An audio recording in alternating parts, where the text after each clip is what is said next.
Peace and welcome to the culture here on the Black Star Network. Folks, we got a lot to talk about. First, we're going to talk about the latest developments in the killing of Patrick Lyoya. The officer has been identified by the chief of police in Grand Rapids, Michigan. We're going to break it down to give you the name as well as some of the new developments in the case. Also, guns are the leading cause of death for young people. This was the big report that came out of the Centers for Disease Control. We check in with Darnell Wharton of the Baltimore Ceasefire Movement to give us some insight as to why gun violence is so prevalent, especially among the next generation. We will have that conversation. And then, folks, at the 4 o'clock hour, let's talk about why did we stop believing that people can change? This is another one of those cultural conversations about the idea of redemption. We're going to get into that discussion. And later, we talk about what Viola Davis has to say to her critics of her performance as First Lady Michelle Obama in the new show that's airing on Starz. So we're going to have that conversation as well. So we got a lot to get to. Stay with us. It's all happening on today's edition of The Culture right here on the Black Star Network. Let's go.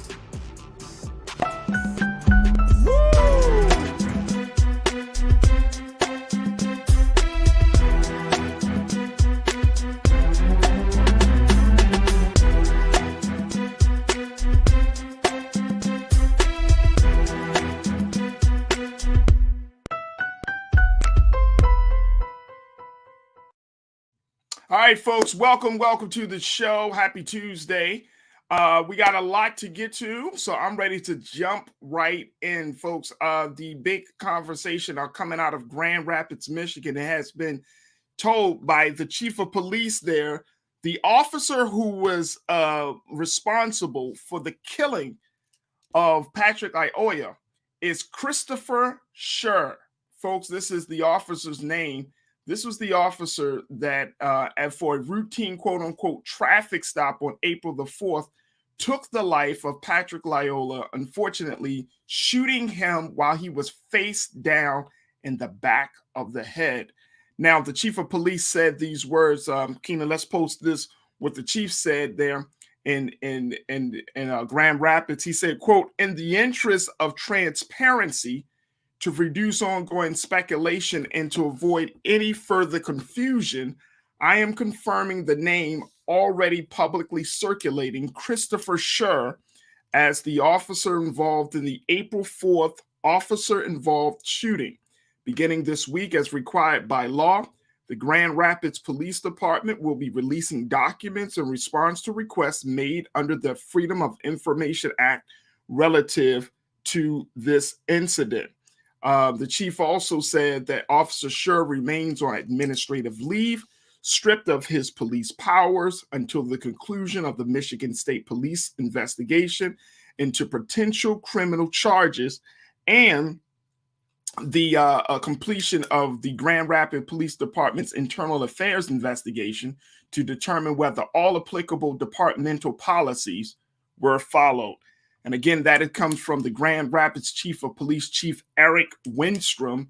And Chief Winstrom is saying, if you remember, Chief Winstrom said that the officer's name would not be made public until an investigation was started. So now we are at that place of finding out who killed Patrick Lyoya. I want to bring in my culture crew that we see on Tuesday. So happy to have these ladies to join me in this discussion. We are joined by Iman Heath, who is an entrepreneur and activist, and Lise Winnie, host of Millennials Anonymous podcast that can be heard on all streaming platforms. Iman, Lise, thank you so much, ladies, for joining us once again. Thank you for having us. Absolutely, absolutely. I'm going to start with you on this one, Iman, because I know that police brutality cases and just police brutality is something that you're very passionate about. You've been talking about this issue across the, looking at various incidents across the country. How do you think the Grand Rapids Police Department has been handling this killing of Patrick Lyoya with just releasing the name days? I mean, today is the 26th, and it just became known 22 days later that we know the name of the officer. So I understand them wanting to be able to protect the officer. I get that. I understand it. And I do understand they want to be transparent as far as the civilians, so it won't turn into chaos. So it's appreciated that they're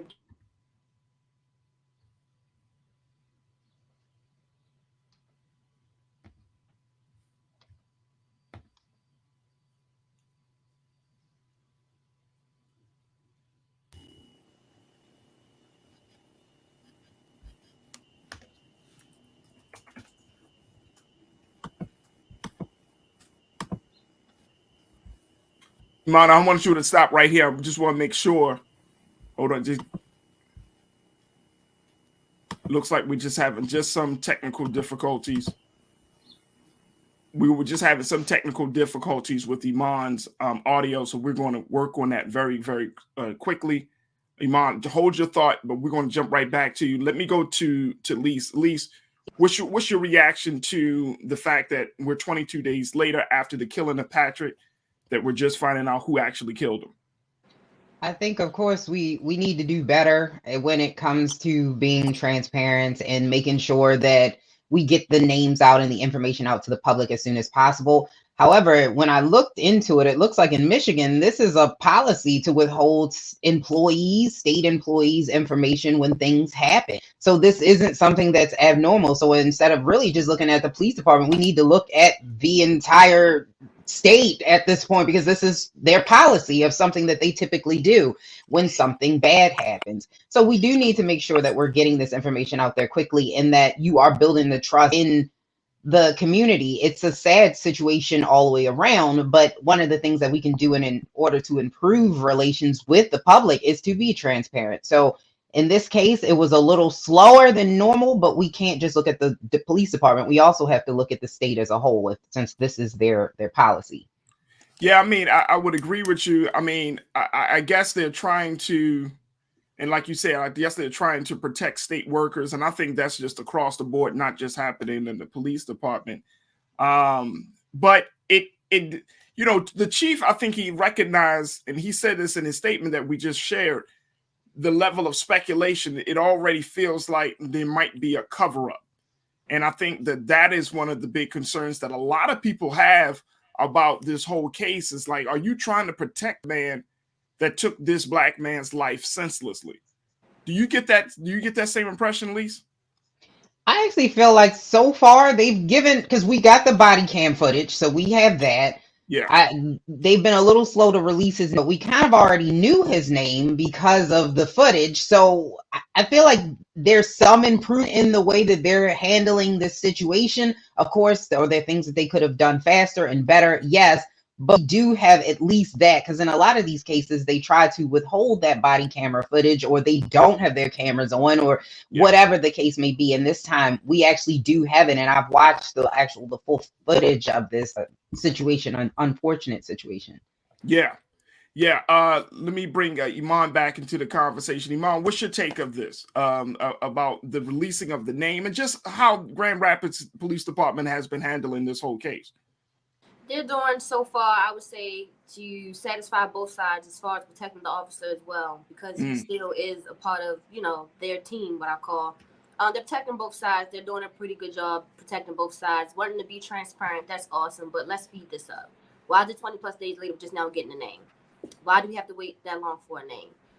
Why is it assumed that, of course, they're assumed innocent until proven guilty. However, if you have video footage, like that's the part I can't get past in a lot of these unfortunate fatalities. What more do we need? It's a video. Like, you see it. Like, I that's the part I'm still flabbergasted about. You see it. So let's speed this up. Let's speed it up.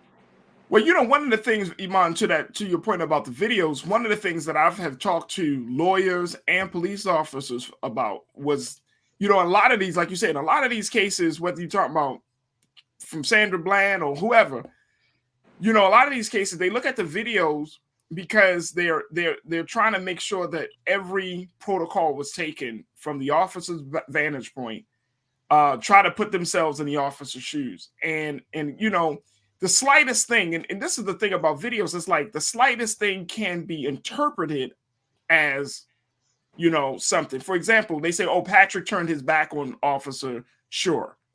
Okay. So a civilian, So a civilian who is not a trained officer, right. if you own a gun in your home, you cannot. If an intruder is fleeing, is walking away, if you shoot them in the back, you'll be charged.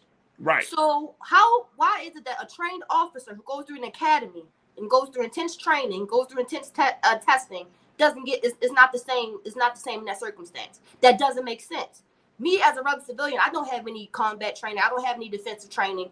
So if I have a gun and someone intrudes my home and I shoot them while they're in their back while they're trying to leave, that's I get charged. Why are they not held the same way? It doesn't make sense.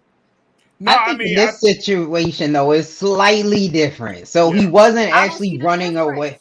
If he wasn't running. If the back of his head is facing that officer, what is the difference? What's the difference? His back is turned. What's the difference? So I think this one is going to be one of those ones where we're going to really have to look at each and every point of view in this particular situation, because he did have his hand on it. Like there is no, like he didn't not have the taser. The taser was in his hand and they were fighting over the taser. Now, should he have pulled the gun? Probably not. But at this point, it's like, what else do we expect the officer to do? So was the officer supposed to let him get the taser and then back up and hope he doesn't tase him? Or I think this is a little nuanced. And I think when we look at these situations, sometimes all of them don't fall in the same category.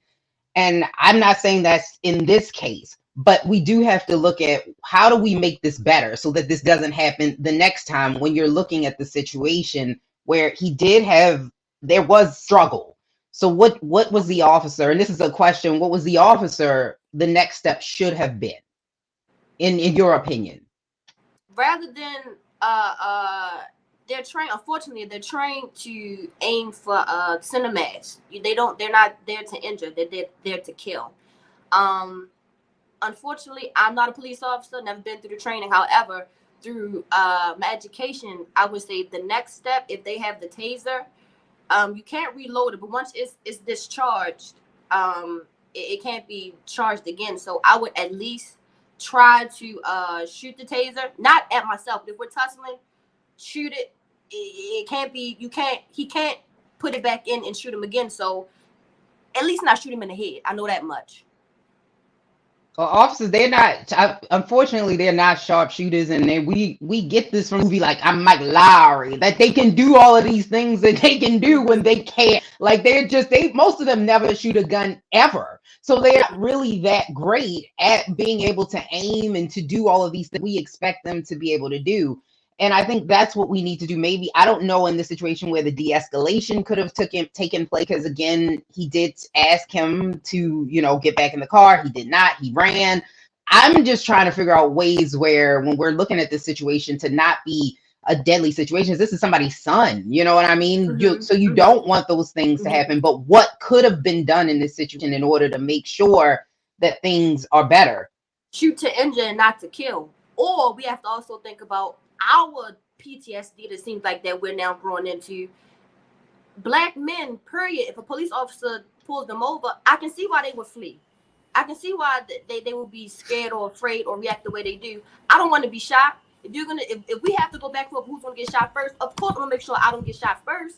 Of course. But it's been years and years and years and years now of the same results, of the same actions, and nothing, per usual, changes. So we also have to consider that black man's mindset, where that black man is feeling. Where was his mental at when he got pulled over? As if we haven't seen men get killed, black men get killed senselessly by officers for years now. What do we not hear, Farajii? We have audio. There we go. Okay, there we go. There we go.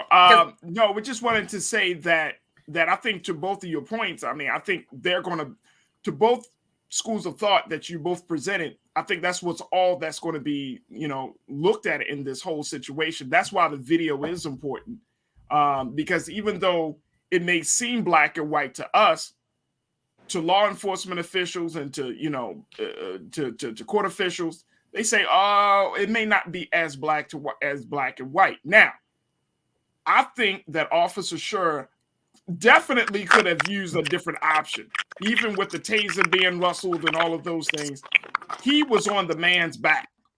The man was face down in the grass. Where's the threat?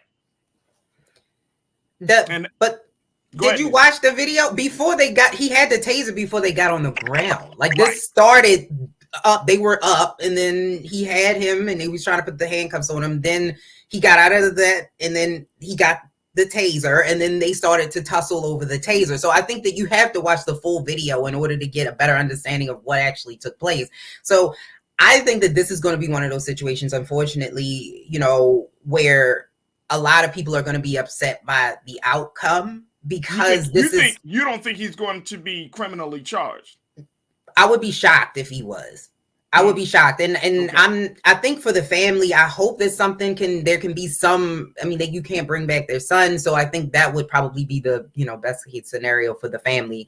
But there has to be something done where we don't constantly keep having this same situation over and over and over. It appears that this keeps happening, and we don't want it to get to the point where people do not think that we need any type of law enforcement. We don't need it where it's the law enforcement against the public. So we do need to change the rules and standards. Maybe you are right. Maybe they shouldn't carry weapons at all. Like, I don't know what the next step should be, but we do need to look at this situation for what it is. And this situation, unfortunately, is just a really, really, I don't know any other words to say except for it is truly unfortunate in the way that it played out for Mr. Lyoya.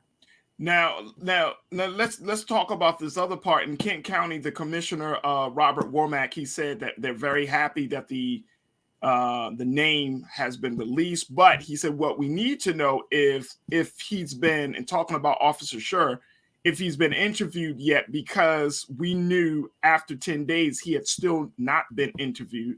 So just policies that allow an officer involved shooting to go 72 hours before the officer can be interviewed, and even extend up to 10 days, those are policy that definitely needs to be changed. So in the state of Michigan, officers can still take up to 10 days before they can be interviewed, which is absolutely insane because, Iman, to your point, if you are a civilian, you don't have that much time to get your story together to retain a lawyer. I mean, we see the same policy happening in Maryland. It's just too much leeway, I think, that gives officers too much protection in a case like this. If this officer has not been interviewed within the past, I don't know, we're 22 days since the killing. If he hasn't been interviewed within that first 10 days, like, that is criminal. That's absolutely insane to me that you have such a high profile case and you did not even interview the officer. If they say that after 10 days, the officer still hasn't been interviewed, I mean, what is the issue? And here's my concern, Lise, about your point. My concern is when you get to the technicalities of what happened in that interaction, the technicalities are the things that get officers walking home and get officers off. That's my concern. It's not a concern about killing a man. The concern is about protocol. Did you do at this moment, what did you do? At that moment, what you do? And at this moment, what kind of response did his actions warrant from you? And it gets so technical that you lose sight of the fact that he killed this man in the front lawn with his head, with a gun to his head. That's my concern.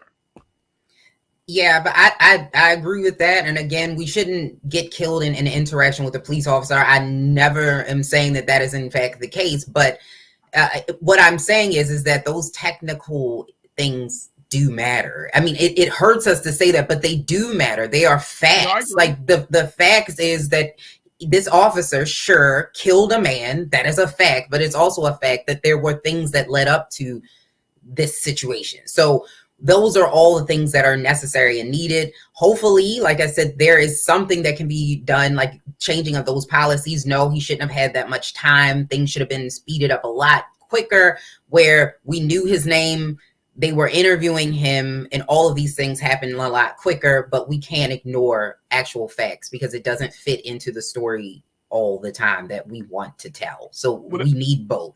No, we actually need both. I want to share with folks what people are saying on our chat. This is from YouTube, Bashar Music, Bachar Music. I hope I'm saying that correctly. They're saying mace does exist. I don't know why police haven't used mace. We talked about the taser. We certainly know about the gun, but why not use the mace? Mace does exist. I got that. And, you know, Juvik said, take away guns from the public, then only have specialist armed police. I mean, take away guns from each officer and then only have certain officers with guns, perhaps. He says take away guns from the public. I don't know if that means us, the civilians, the general public. Okay. That's not going to go down too well here. I don't know. Not here. Yeah. Mike V said, not interviewing him until post 10 days is negligence in evidence collection and the chain of custody. I agree. I agree. Like I think 10 days is far too long. What we were trying to do in Maryland, 7 years ago, we were trying to at least compromise. We were like, okay, let's not do 10, let's do 5. Let's cut that time down. Nope. That didn't change the policy. And this is part of the law enforcement officer's Bill of Rights. If you look that up, folks, the law enforcement officer's Bill of Rights, that's the policy that a lot of these police departments use. It was instituted back in the 70s, and now it is like the Bible for police departments on how to deal with situations like this. Independent said they need to interview and lock him up ASAP. Absolutely. I think they need to lock him up, but we will have to see. Also, Independent say the gun will do more damage than a taser. And I think that to the point of, the taser thing, we saw this with the other case, and the name escapes me, where the officer said, "Oh, taser, taser, taser," and then winds up shooting and killing. I think it's the case of Dante Wright. I think that is a totally different situation. At no point did he grab. Here's what I'm saying. Wrong on that. Here's what I'm saying. That I don't know if officers are using that as an excuse by saying taser, he's got my taser, that they're using it as an excuse to pull out the gun. Like, okay, he got one weapon, let me use the other weapon. So I'm not sure. Yeah, if you watch that, I don't know if you guys actually have not the clips, but the full video, you actually see he has the taser in his hand, both of them. So it's not like he's not yelling taser. He's saying they're fighting over this taser. So it could be fear, like, Iman said that he didn't want to be tased or what. We don't know. But what about? Here's the other thing, and maybe if I'm wrong on this. And Iman, get your take on this. What about the just regular hand-to-hand combat? What about punching a dude in the face? I mean, I'm not trying to be silly about it. I'm serious. Like, what about? I mean, look, they had the chokehold is a restricted in the state. When we saw Eric Garner get, he was put into the chokehold. That, of course, that was one part of the reason he died. But the fact is, hand-to-hand combat.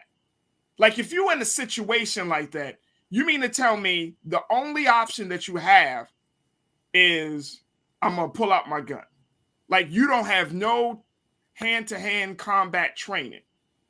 I will say, just to be the devil's advocate, if they go to hand-to-hand combat, the only concern I could think of for an officer is, okay, what if he grabs my gun? Or what if I fall and slip and he grabs my gun?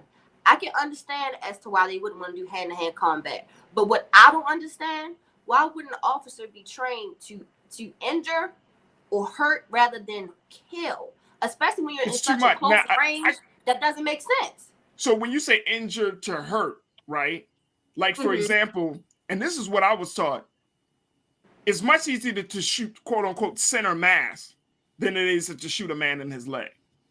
That is true. But when you're in close range, let's think about this. Right. I've been to the gun range enough times. You don't have to be.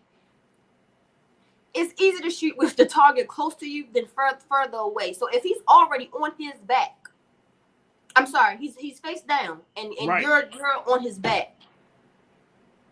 Like what? Like he's right there. Like it's no way. How could you miss the arm or miss the leg if you're that close? I don't know. That close range, there's nobody else you can hit in the background. There's no other, nothing can ricochet. I mean, part of me, hey, look, I think to that point, Iman, I think part of that is just, look, let's keep it real. And at least you said this at the beginning of the conversation. This ain't Mike Lowry. You know, when we see Hollywood and their portrayal of police, we see The Rock, we see Will Smith. Right. You know what I'm saying? We see people that are physically fit. Right. This guy was not a physically fit guy. Yeah. Police officers, unfortunately, they're not all physically fit.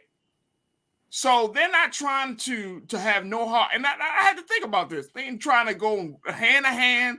Ain't trying to do wrestling for 2 to 3. You know, if you fight somebody for 3 minutes straight, I mean, there's a reason why in boxing it's like 3 minutes break, right? Because that's a lot of energy you're exerting. So I'm saying that all of that to say is that some of these officers are not physically fit. Mm-hmm. To take on some of these guys that they're going through. They not busting through no windows. They not, you know what I'm saying, going through the doors. They not jumping over cars. I mean, that's Hollywood stuff. Stuff. These guys are like, man, bump that. I'm about to take out the gun and I'm going to just let it off. And I'm going to just, we're stopping this whole situation. You're not going 4 or 5 minutes with a police officer handling him on the ground because come on, that's everybody is not a punk. Everybody's not a weakling. If you go hand to hand with some police officers might actually lose. Right. So to keep the power dynamic in place, the gun is used. That's the part, Farajii. To keep the power dynamic. You hit the nail on the head. The power dynamic. That's it. Yeah. Let an officer it's recorded. And I've seen it in Baltimore a few times. I've seen officers lose to civilians on the street, but let that circulate and it becomes viral.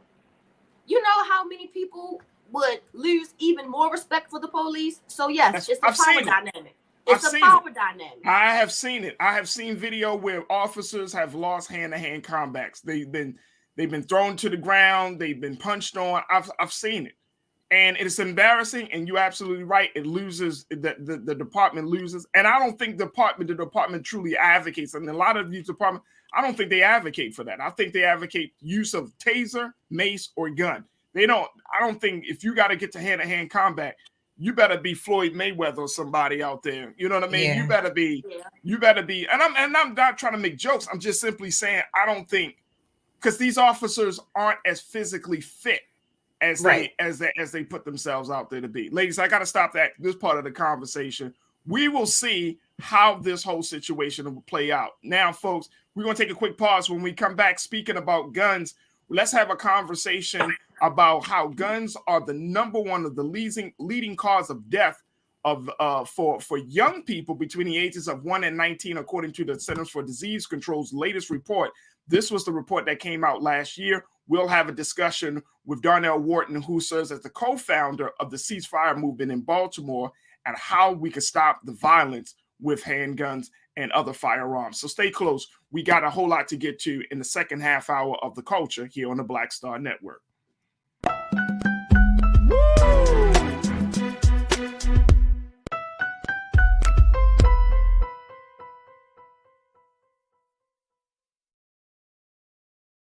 Don't you think it's time to get wealthy? I'm Deborah Owens, America's Wealth Coach, and my new show on the Black Star Network focuses on the things your financial advisor or bank isn't telling you. So watch Get Wealthy on the Black Star Network.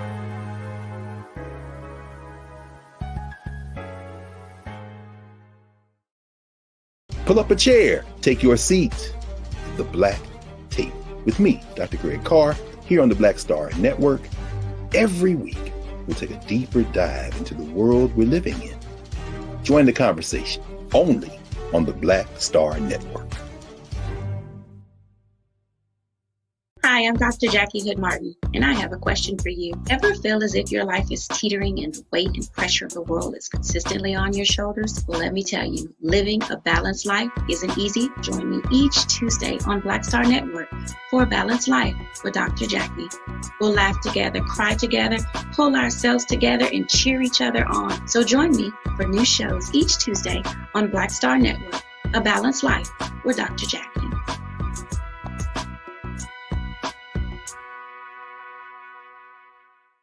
It's time to be smart.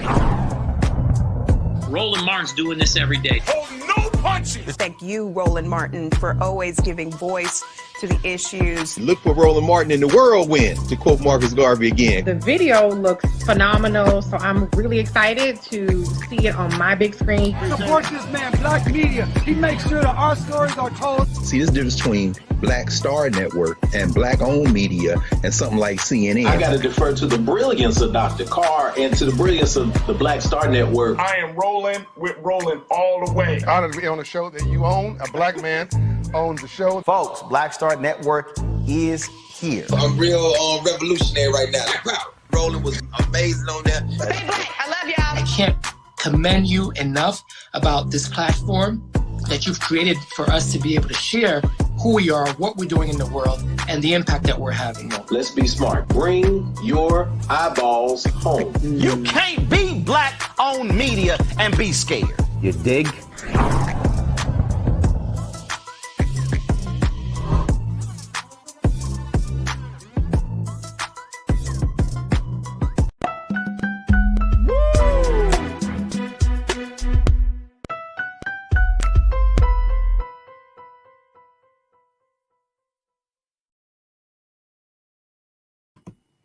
Folks, welcome back. It has been determined by the Centers for Disease Control in a new report that firearms, gun violence is now the leading cause of death in America. Folks, take a look at these stats as we post them here, Keenan. Firearms became the leading cause of death among children and teenagers in the United States in 2020, according to new research using data from the Centers for Disease Control and Prevention. The findings comes after a record number of 45,222 people have died from firearm-related injuries in 2020 in the U.S., according to a letter published in the New England Journal of Medicine. Most of the deaths were from firearm homicide.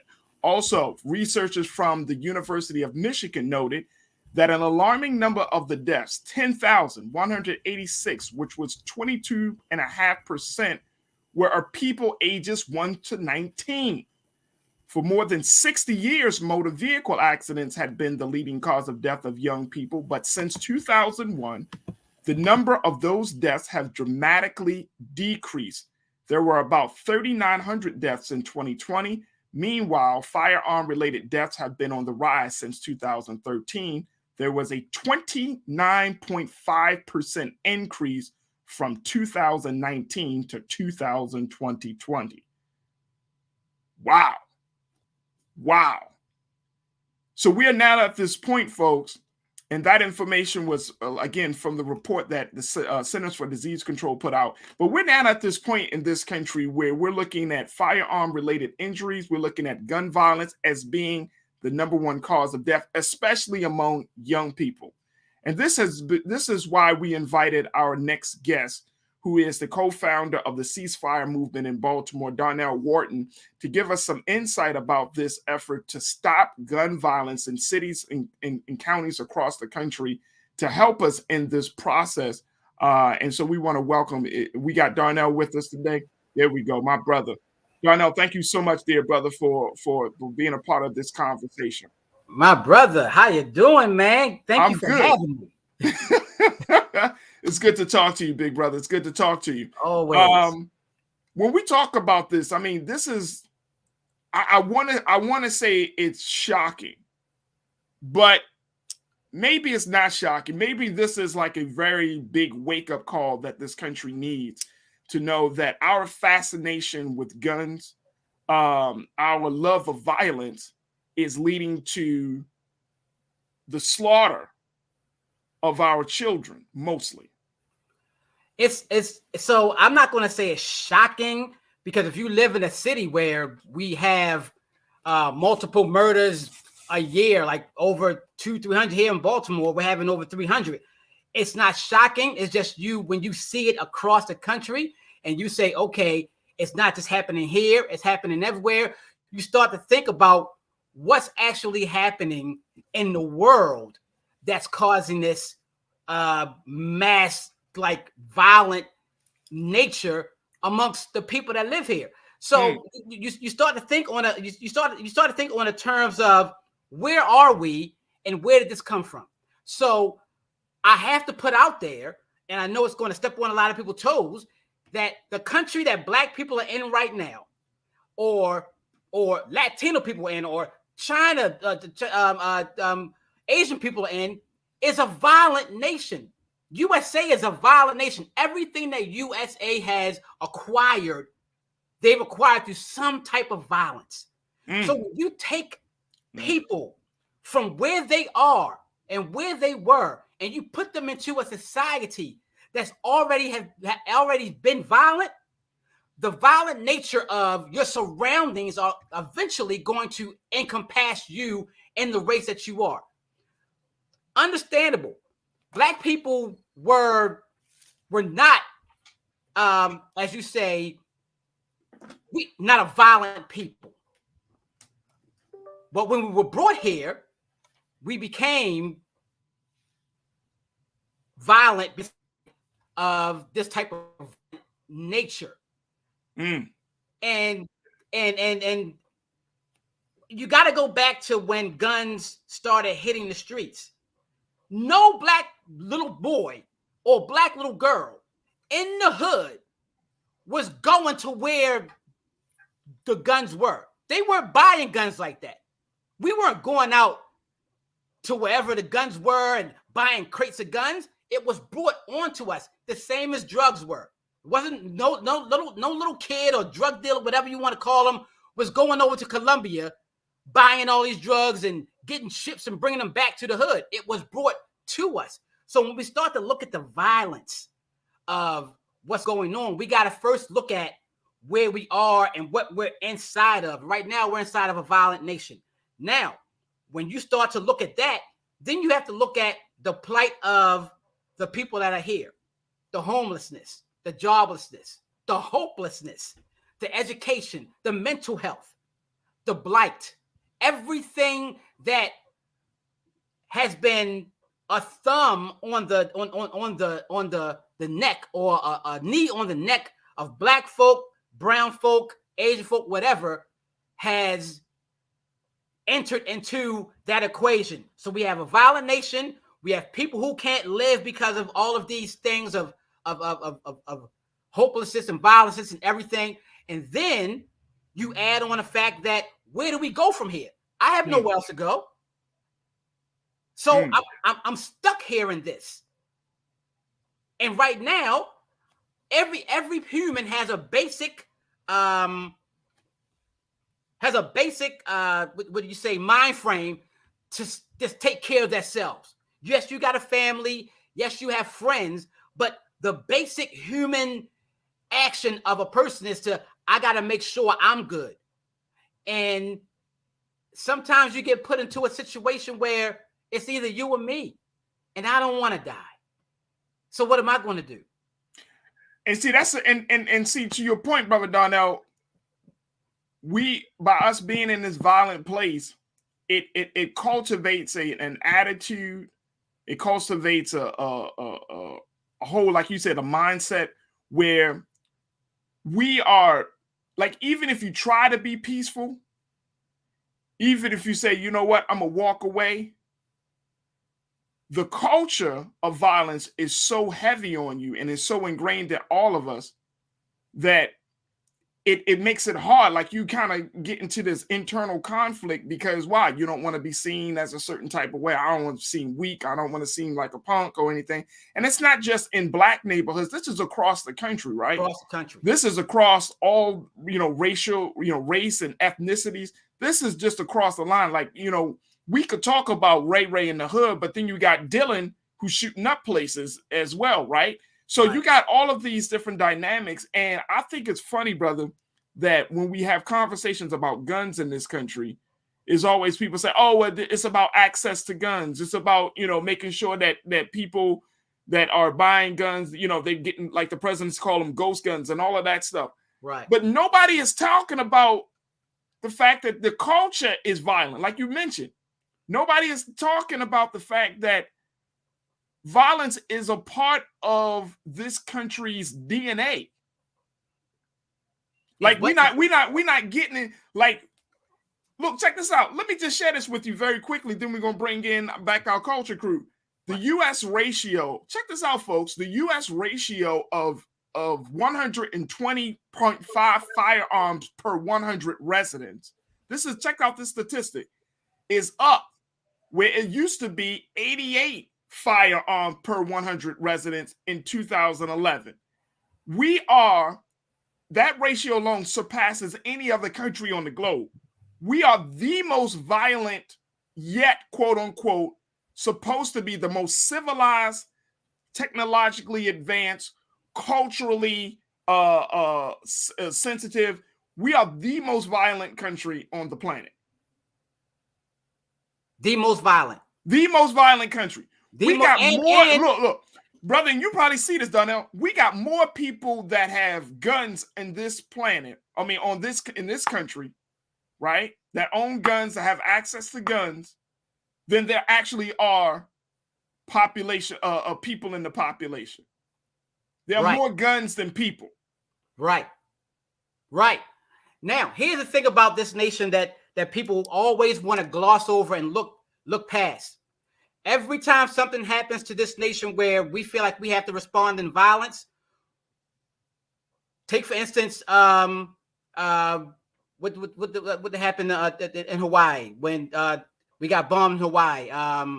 You talking about Pearl Harbor? Pearl Harbor. So we get bombed in Pearl Harbor, right?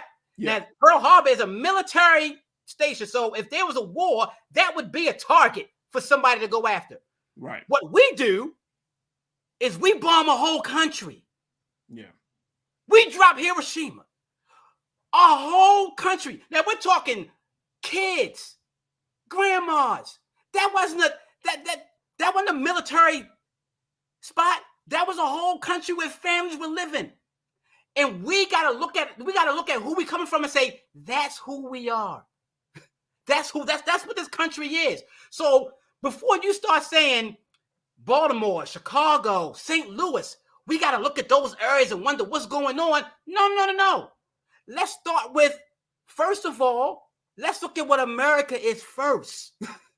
America is a country that settles any beef with violence, and not just regular violence to the utmost that you can get. I'm wiping you out. Yep. I want to bring back my culture crew. Lise Winnie, host of Millennials Anonymous podcast. Iman Heath, who is an entrepreneur and activist.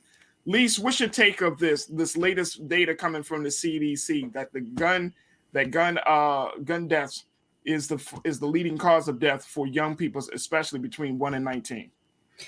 Well, I mean, it's not necessarily surprising, given the fact that for the last couple of years, because they said that gun ownership has gone up over the last couple of years between the 2019 to 2021, which is what happened? Fear. It was a bunch of fear being drummed up, and that's basically what you see. In a lot of the areas where you see more of the gun violence, you have fear, stagnation, and despair. That's really what happened. So people were feeling despair and they were feeling stagnation, and then there was all this fear coming from the media. So it's not necessarily surprising, but also the reason why car accidents used to be the number one cause of death for people in that age group, it is no longer the case because they put things in place to make sure that they can protect children from dying in car crashes, like seatbelts and airbags and things that, traffic lights and things that would slow that down. Now we have gotten to a place where we need to find a way to slow down the access of guns to young people and people in general, when we have I saw the statistic that was put up there, like 400 million guns and 393 million of them are in the hands of civilians. That's a problem. So we do need to find a reason. Why do people feel the need that they are unsafe? Now, I'm not advocating for getting rid of the Second Amendment. I think you should be able to have that. It's in the Constitution. But we do have states in this country, 32 of which, where you don't need to be concealed. Like, you can conceal a weapon, and you have 2 of which you don't even need gun safety at all. So we have all of these things in place, and it's getting worse and worse and worse as the years go on. Hey, Darnell, talk to us about the work that Ceasefire does, especially within the inner cities of America. I mean, I know that there are Ceasefire programs in Baltimore and in other places, but what makes that work so special and unique? So we base this work off of love and life affirmation. Because the first thing you have to do is people have to understand that they got to love themselves first. Because I can't govern what everybody else does. I just got to start governing with what I do first. So if I can find peace within myself, if I can find love within myself, then I can give that to other people. So what Ceasefire does is it's basically a premise of every Ceasefire weekend that we have events that we call life affirming events, where people can go to all these events across the city where fun is being had, education is happening, kids are having fun, grandmas are coming out and living and being in their neighborhoods. And what we're saying is everybody go to these events, because if you're going to these events that's fostering peace and love and nonviolence, then I don't know if you had violence in your mind. If you go to a place that's talking about peace and love, you're not going to want to be violent anymore. And then you're also going to want other people to do the same thing, because it's something about the change in your heart that says, let me see if I could try this peace thing. So we try to push it to schools. We push it to churches. We push it to businesses. And the thing about it is, we don't govern we don't say how you should do peace. We say, however you feel peace and nonviolence and love is in your area, that's how you celebrate it. And if you want to celebrate it and you want to make it an event, let us know, and we're going to put it on our calendar so people can come to your event and get this peace and love. One of the things that we try to do is we try to instill other practices to people on how to be violent. So take mediation for example. We feel that mediation between 2 people is really a forgotten art in Baltimore City, when you can just talk it out. When you can understand other people's feelings and values, and you can hear them, a transformation happens at a table. When I became a mediator, I used to sit and watch other mediators do what they do. And when I finally got a chance to do it, I sat at this table, Farajii, this is my first mediation. I'm sitting at a table. These cats is going at it. They're yelling, because that's one of the first parts. What are you here for? So they're yelling, going back and forth. And then one person said, if you wouldn't have said this and blah, blah, blah, blah, blah, because that hurt my feelings. And it stopped. And the guy said, wait a minute, hold, wait. What you just say? He said, that hurt my feelings, what you said. He said, had I known that that's how it made you feel, I'd have never said that. And it broke the whole tension. And you know, in about 5 minutes, they were shaking hands and hugging. We didn't even get through the whole mediation. But these were 2 people that were prepared to kill each other and had a chance to sit down and hear each other out. So now, you're talking the power of the mediation is to show the humanity of both sides, of both parties. Right. It shows humanity. And I was reading that article and she brought up the point where the sister brought the point where she said things were put in place to stop the car accidents, with seatbelts and the way the kids are strapped in, and America put those things in place. My question is, if you see this happening in our cities and all these people are dying, America, what are you prepared to put in place to stop that? Or to help stop that? Big question. And I think to Iman, I want to get your take on this, because I think that's a huge question. And you got to ask yourself, is America really serious about stopping the violence in this country? Is the government serious, or from the federal all the way down to the local? Are we really serious about stopping violence in this country, or is that just something that we think we should say but not willing to do? We, as far as civilians, may feel that way. We as civilians may want to push that message, but guns bring the government money. Guns bring America money. Gun is a money thing. So until guns stop bringing in money or stop circulating the money, it's not going to stop. America is a business. It's that simple. The government is a business. It's that simple. So until that dollar stops from the benefit of guns, it's not going to stop. They'll try to put things in place to say, hey, let's raise the age till you got to be 25 to get a gun permit. Or they can make the upkeep of your gun. You have to have triple locks instead of just 2, or you have to have the bullets in the basement and then have the gun in the attic. Sure. However, you still have access to those guns because, again, it's all about money. It's monetary. America is a business. That's it. Yeah. And I mean, it's you know, and every time there are big issues like this, you know, Lise, Iman, and Donnell, when we see this, one of the things that we can't legislate are people's attitudes about one another, people's view about circumstances, right? Like that's, and I say this all the time, stop telling people you're going to stop gun violence unless you start telling people about an alternative solution.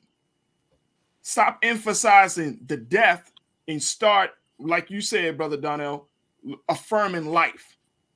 And I think that is the part of and I'm talking about culturally, especially within the Black community. We don't have to go down all of the dynamics of how violence has become a part of our community, Black communities across this country. We don't have to talk about that.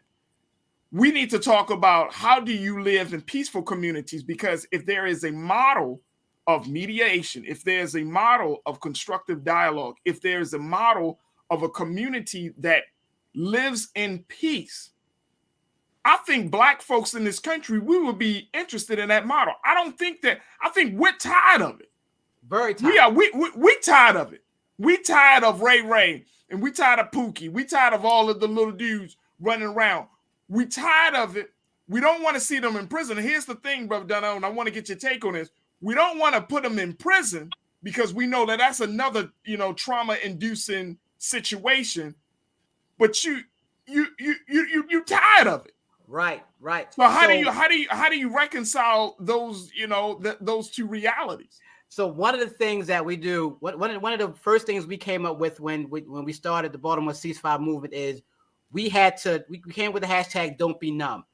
And the reason why we said that is we had to jolt people back into feeling and seeing how it felt to see what you saw.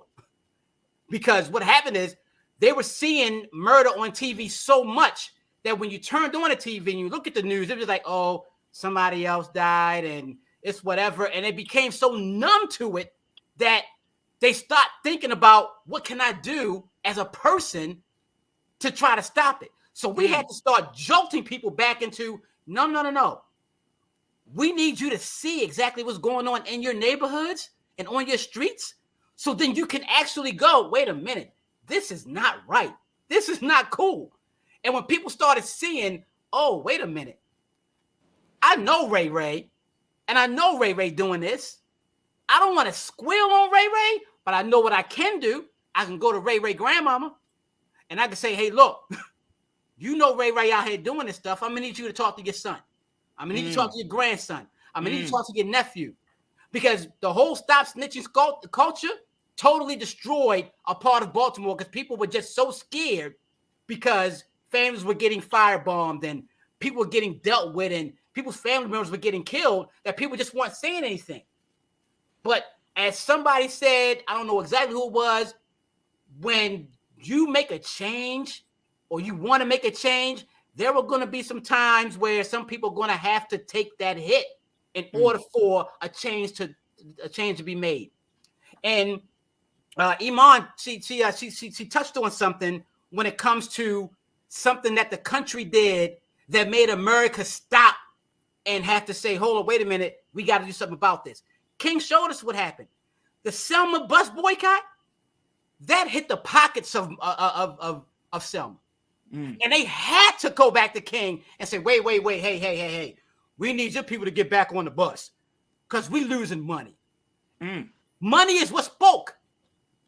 And what needs to happen is, and I don't know how it's going to happen, but when somebody in America of influence actually influence people to say, we're going to stop spending money at these malls. We're going to stop buying these big expensive cars. We're going to stop buying these tennis shoes. We're going to stop doing all of that until you show us how to invest in the city, in the violence, in the homelessness, in the joblessness, until America really says we're going to put money to this, we're going to stop giving y'all our money. And that's when they're going to start listening. But until you can hit those pockets in that bottom line, nothing's going to happen. Nothing's going to happen. Hey, brother Donna, we gotta stop right there. But I think the points that you bring up, the points that Lisa and Iman bring up, I think that's the direction we need to go. And it's unfortunate, to Iman's point, I understand exactly what you're saying, but it's still unfortunate that in order to speak the language of this government and policy leaders and industry leaders, like from the National Rifle Association to the gun makers, you got to put people's lives, you got to quantify people's lives. You got to put a dollar sign on, if you don't stop doing this, this is how much money you're going to be lost, versus saying, if you don't stop doing this, this is how many people are going to be lost. Right. And it's sad. It's so sad that we're still living in a country, as Dr. King said, where he said that, it's never the wrong time to do the right thing. And it's sad that we're still living in a country that even when the right thing is right there in front of you, you still choose the wrong path. They'll choose the wrong path. It's sad. Donnell Wharton, appreciate you, brother, co-founder of the Ceasefire, Baltimore Ceasefire movement. How can people get more information about that work? So we have our website, BaltimoreCeasefire.com. Please visit there. You'll see everything that we do, all of our events. We have a ceasefire weekend coming up in May. We always do it on Mother's Day weekend because we want to honor the mothers and fathers of people who honor the mothers and fathers who've lost kids to violence. We're on Instagram, Baltimore Ceasefire 365. We're Baltimore Ceasefire 365. We're on Facebook, Baltimore Ceasefire 365. Come and check us out. Everything that we do, everything that all our apparel, all of our events, our ceasefire schools, our ceasefire churches, everything. The sacred space rituals that we do, which I think is a phenomenal, where we go to the site where somebody was killed and we pour love and light into that site where somebody was killed to make sure that name always gets spoken positively, except that aside from that being the last place where violence was in their life. We do that every time somebody dies. And I have a quick question. That's just what we do. We do it 4 times a year, but 365, we're doing the work every day, trying to save a life day by day. We're going to pull up that website. And Iman, we're going to get to your question really quick, but just wanted to put it out there. Brother Donnell, ceasefire is a national movement. It's not just related to Baltimore. Is that correct? It started in Baltimore, but if anybody wants to adopt the Baltimore ceasefire model, just let us know. We're sending you logos and everything. Gotcha. Because we want everybody to live. I hear that. Iman, yes, ma'am. What's your question? Quick question. Just want to know, how can people be a part of ceasefire? How can people jump on board to support ceasefire? Besides spreading the word, how can they actually get their foot in the door and get their hands dirty?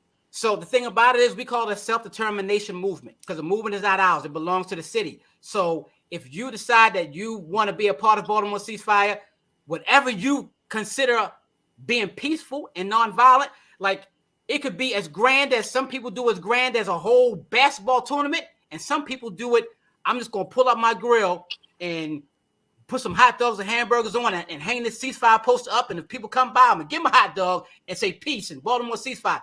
Whatever it's self-determined on what you see peace and nonviolence in your life to be and how you want to celebrate. Gotcha. That is awesome. That is awesome. Donnell Wharton, co-founder of Baltimore Ceasefire Movement. Brother Donnell, thank you so much. And look, we'll bring you back as we for the Mother's Day weekend. We just want to put it out there. We'll bring you back on, dear brother, to talk to us about those activities. All right. All right, we'll do. All right, brother. Thank you so much. Folks, we got to take a quick pause. When we come back, let's switch gears. Let's talk about what's going on with this idea of redemption. Can we truly allow a person to change? Can you really look past a person's past mistakes and accept them for the new person that they are in this day and time?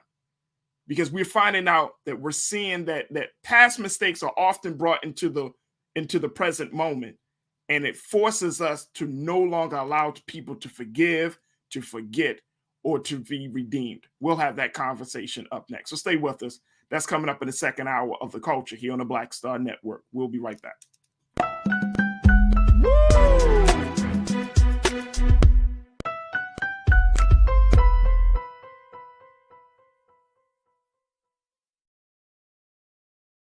Don't you think it's time to get wealthy?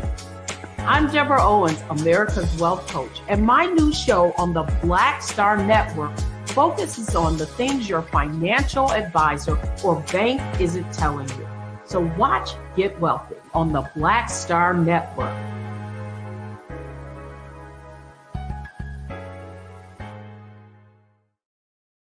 Hi, I'm Dr. Jackie Hood Martin, and I have a question for you. Ever feel as if your life is teetering and the weight and pressure of the world is consistently on your shoulders? Well, let me tell you, living a balanced life isn't easy. Join me each Tuesday on Black Star Network for A Balanced Life with Dr. Jackie. We'll laugh together, cry together, pull ourselves together, and cheer each other on. So join me for new shows each Tuesday on Black Star Network, A Balanced Life with Dr. Jackie.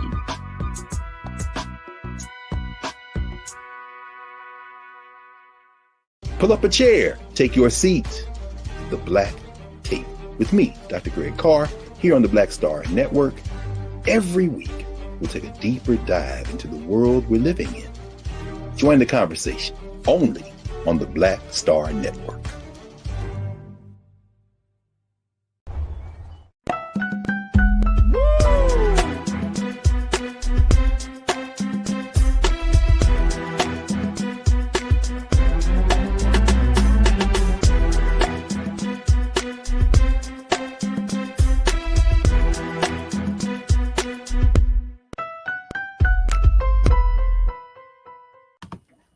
All right, folks, welcome to the second hour of today's show. Great first hour talking about everything from the latest developments in the Patrick Lyoya case to the fact that guns are now the leading cause of death for young people in this country. Man, oh man. Now we're at a place I wanted to switch gears and have a different conversation about the idea of believing that people can change.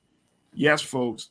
This comes out of, I was doing some reading over the weekend, and I came across this op-ed written by this political essayist and author. Her name is Rebecca Solnit, and she wrote a piece about this whole idea. Why did we stop believing that people can change? And in her piece, she talked about how a friend of hers went to prison, and while he was in prison, he was able to change his life. He was able to make a complete turnaround, that, you know, all of his past trauma and drama was relieved. He was able to make a change in his life. He became, you know, from a killer to a Buddhist. I mean, he made this, and yet the state that he was in prison in still did not see him for the man that he was. I mean, for the man he was becoming, but for the man that he was. And so this author brought up this point of how we're still in this country, that people can make changes in their lives. They can discard old thinking and old ways, and yet the world will still see you as the person you used to be and not the person that you're growing to be.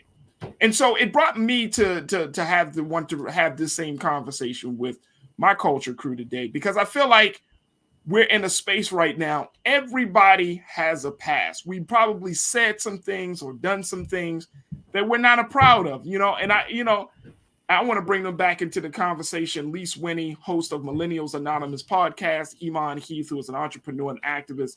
But ladies, I have heard people say that they have no regrets. And you know what I say to those people? That's bullshit. That's I'm one of bullshit. those people, though, Farajii. I have no regrets. So you mean to tell me, and I'm gonna say it to you then, Iman. That's bull. Don't tell me, oh, I have no regrets in life. You mean to tell me that all of your good decisions and bad decisions, bump it, hell with it. I did it. I did. It is what it is. That's where I'm at about it. Like I've done some things differently. I mean, I could have. That's a regret, Iman. No, but I don't regret. But I don't regret the decision. Like if the things I've done in the past, good and bad. No. If I would have done those things, I wouldn't be where I am today. And I'm beyond. But that's a regret, especially mental to be where I'm at. So now I don't regret nothing. I did what I did, said what I said. Yeah, I did what I did and said what I said. Yeah. Until you get onto a public platform and then somebody dredge up some old stuff. Hey, listen. Right? I hope they don't. I'm just being real, right? Hey, look, Lise, I saw I think it was on TikTok, and this woman was like, for those who were born and for those who lived during the 80s and 90s and did stupid stuff, aren't you happy that you lived in the 80s and 90s? And it was like, even me, I'm like, man, I shouldn't have made that decision.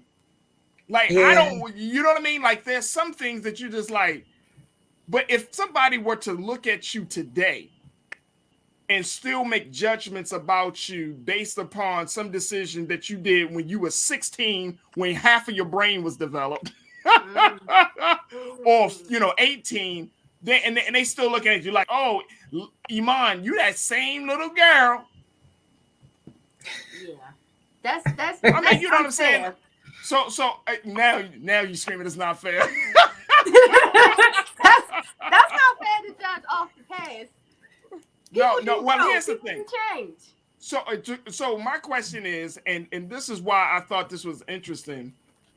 Can we, in this country, do you think that we really give people the benefit of doubt? Do you think that we really do believe that people can change? At least, what's your take on that question?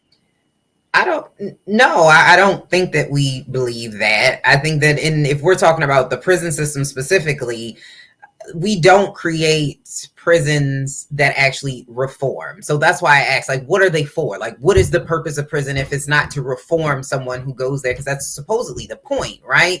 So if you're punishing somebody, it's to reform them so that you can release them back into society. We do need to look at what that means. Because, like in Florida, if you are convicted of a felony, you can't vote. And should your voting rights be taken away from you forever?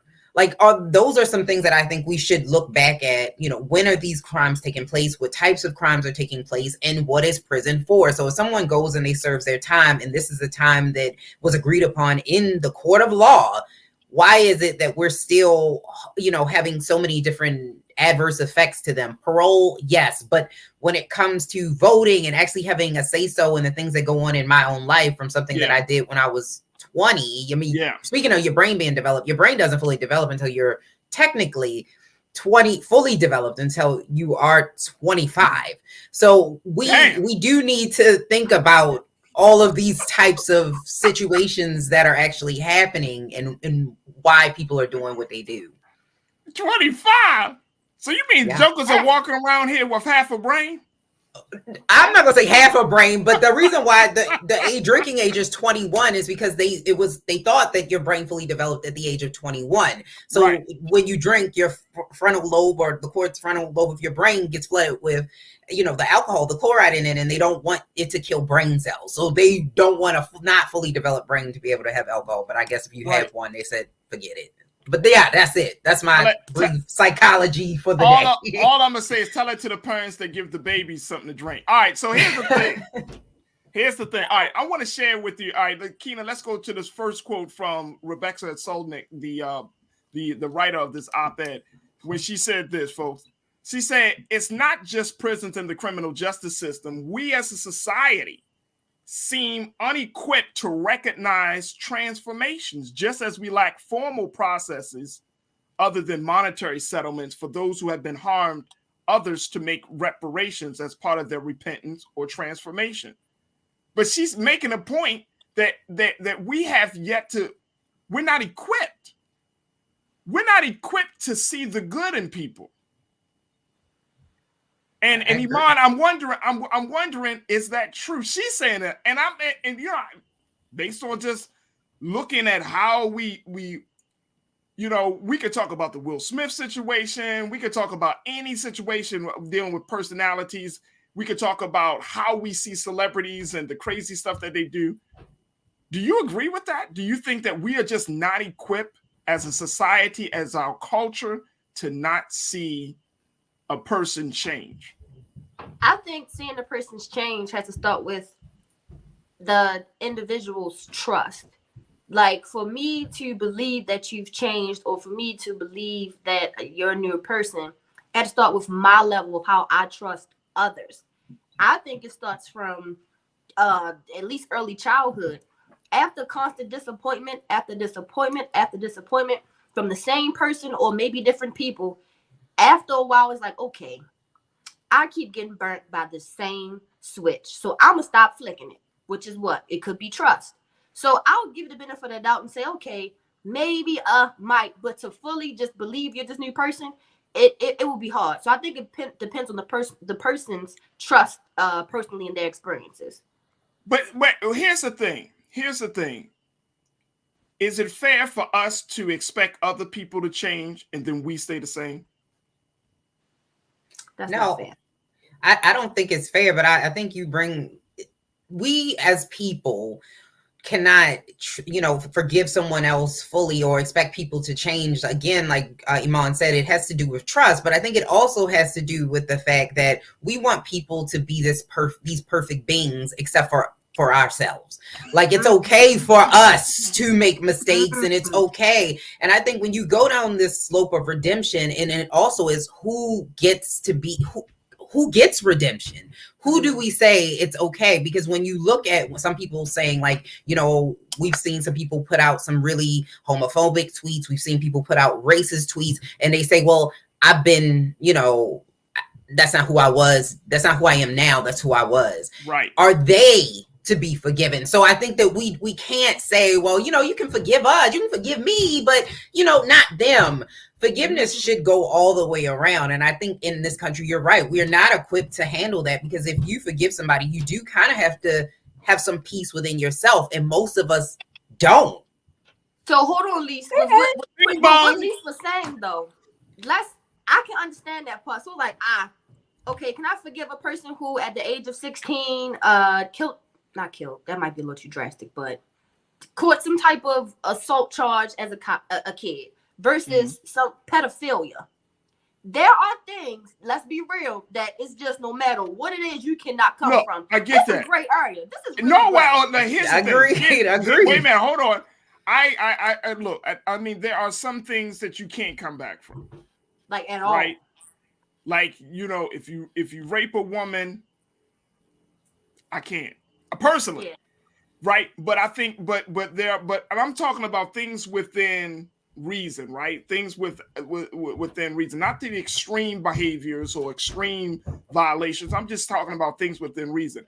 I think that when you're talking about giving people or allowing people a chance, or you trying to redeem, you can't be in that interaction or that relationship with that person without you changing yourself.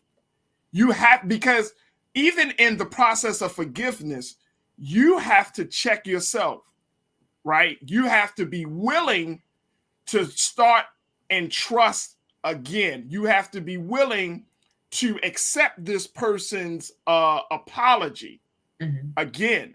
Like, there has to be some changes. And to your point, Lise, I don't think a lot of us want to make those type of changes. You know what I mean? Because we want, and I mean, look, I know this might step on some people's toes, but our culture teaches us right now that the world should accommodate you. You don't accommodate the world, right?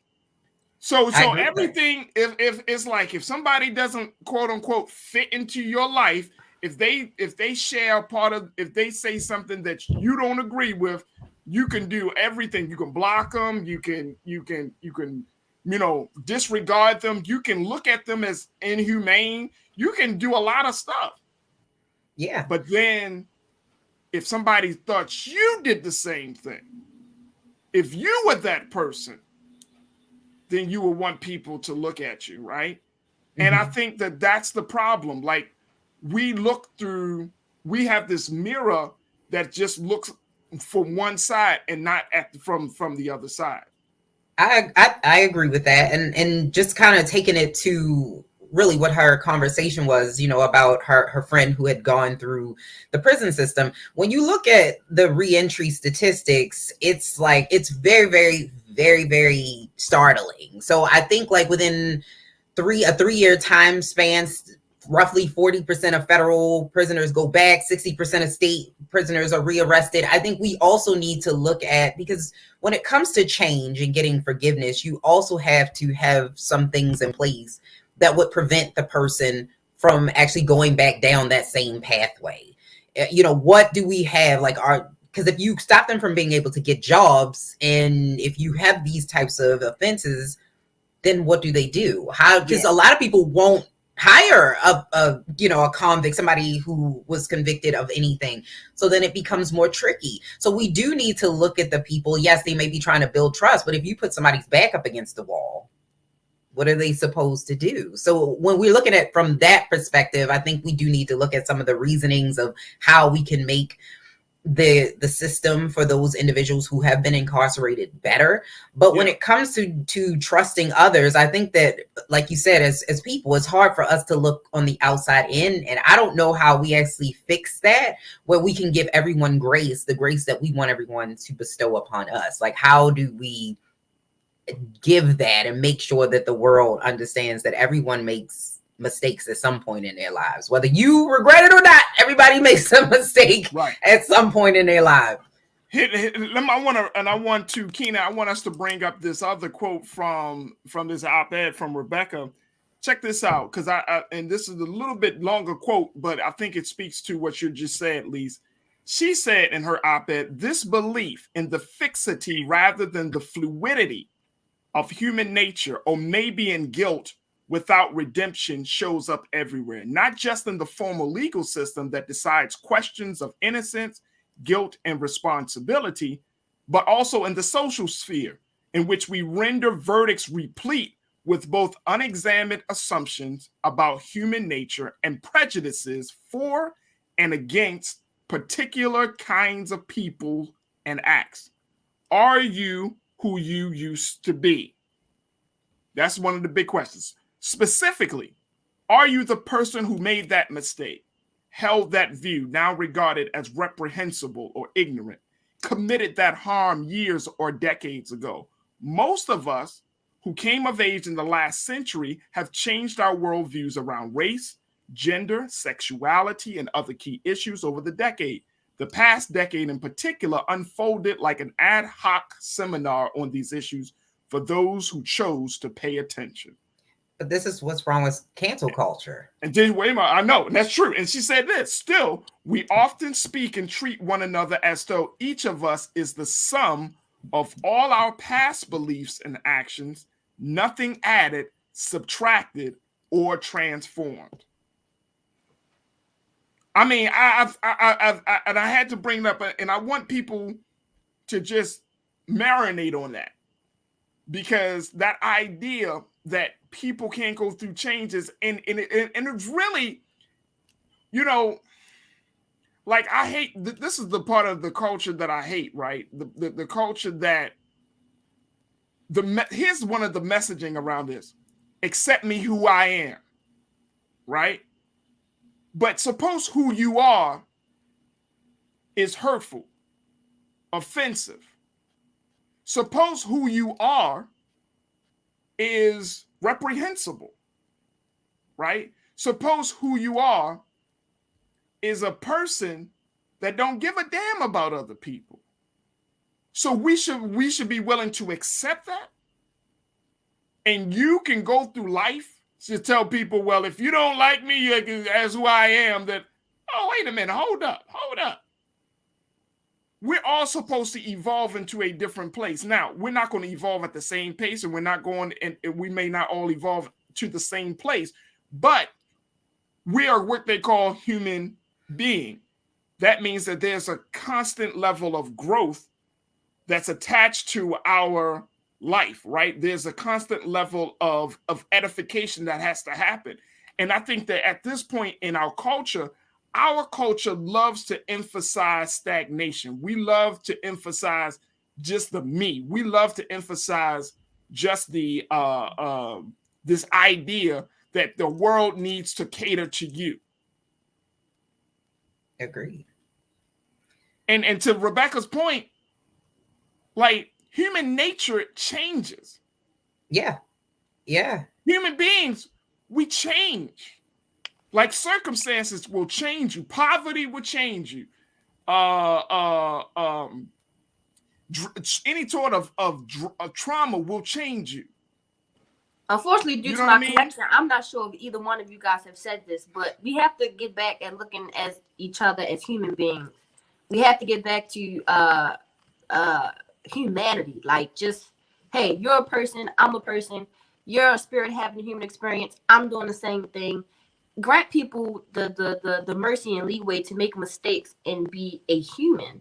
Is not, we don't have a book to say, hey, do this, and you'll get this exact result. No.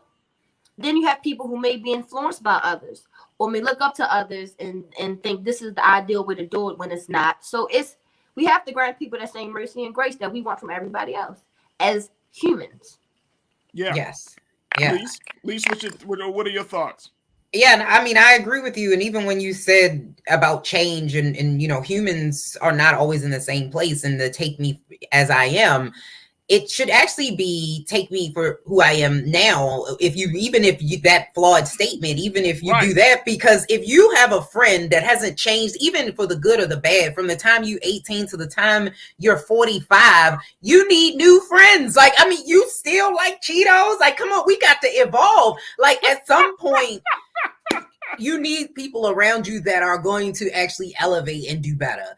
And I think that one of the things, just kind of, and I'll end it there, when it comes to people changing and accepting new people and giving people the grace in order to make mistakes, we do have to understand that over time, if we want society to get better, the only way for you to get better is to make mistakes. If you make no mistakes in your life, get away from me, because you've learned nothing. So I don't want to be anywhere near you. So we do need society to understand that mistakes are a part of life, and there are nuances to who should be allowed back into your circles. And I'm not saying don't get got. So if your boyfriend cheats on you 157th time, I'm not going to tell you to say about 158, I can't believe it. No, believe it. He has showed you who he is. Right. And, don't allow people to hurt you. It's not even just about you accepting them and forgiving them, but if they're doing something you don't want and you don't trust it, move away from the circle. So I just wanted to make sure I said that. No, that's a great point. And I think the other part of something you just said, which is, if people don't understand, like, you can't build community if you're not authentic within yourself first, right? We can't expect and I'm talking about our personal community, the folks that we know, our family and our circle of friends. And then, we go out into our neighborhoods. We can't talk about building community, having strong communities, especially within Black people's circles. We talk about, we need to have strong community. That means that you need to be strong within yourself first. You need to understand what it means to have to be a part of a community, right? That it's not always about you. That the community interest supersedes personal interest, right? That being a part of a community requires a level of commitment to other people outside of your family. So, I mean, there is growth that's required to being a part of a community, to being a part of a society. And that is, I think, is a struggle for where we are in this country. Both Black and white and Latino and Asian Americans and folks across the board. I think that's a struggle because America loves individualism. America loves the I. We talk the we, but we love the I. Mm-hmm. We love the fact that we can say, I pull myself up from the bottom. I'm self-made, right? We love all of that. We love that story. We love that narrative. But the narrative about the we, the us, the them, we kind of frowned upon that. We frown upon that because we want to stand out so much, and that's our human nature. We want to be seen. We want to let people know that I'm here. I'm going to make my mark, and that's all human nature, which is why I think social media is so pivotal, because it taps into human nature. Social media teaches us that you are important. Here's a platform to show how important you are. And that's the human nature of us. That's why we love it. That's why we gravitate to those platforms, because it shows us, it speaks to our nature. But we ain't the only one on the planet. Right. You know what I'm saying?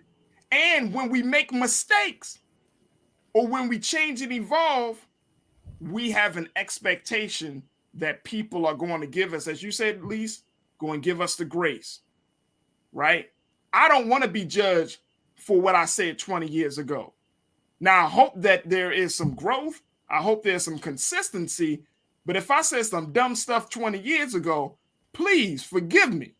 Right? Have you seen the people that canceled somebody and got canceled while they was canceling? Like, it's the craziest thing in the whole world. You have to give people you gotta forgive people. And the thing is, it's not just in the legal system or the criminal justice system. And going back to what Rebecca Solnit of this op-ed said, it's about us in this social space. Look, y'all know it and I know it, and everybody watching, we love to dredge up some dirt on somebody. Mm-hmm. And every time you dredge up dirt on somebody, you are digging a grave for yourself, because that just shows you the type of character you have, right? I don't care about somebody who people sleeping with and all that, man. I don't care about people's personal lives. I was always taught you can criticize somebody on their program, on their policy, but don't make it personal. Because why? What the good book say? We all fall short of the glory. Yeah. So once you get personal, then you start opening up that Pandora's box of like, oh, look how great of a human being that I am. And you notice when people start getting into that space, y'all notice as soon as somebody starts to pull up some personal stuff, the one that's pulling up the personal stuff, man, just wait a couple of days.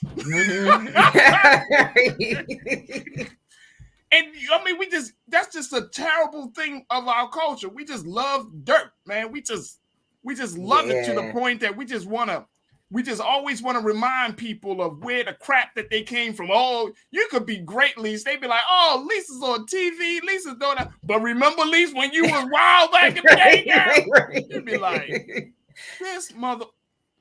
They see you, Iman. They be like, "Oh, Iman doing it real big. She running her own business." They be like, "But remember what Iman used to be? She used to love that marijuana, boy. She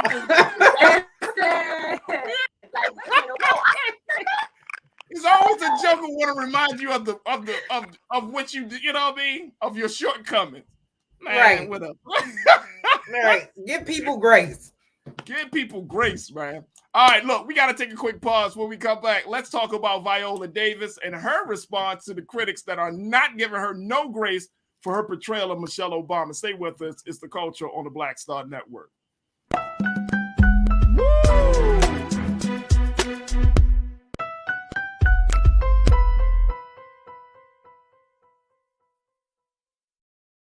Pull up a chair. Take your seat.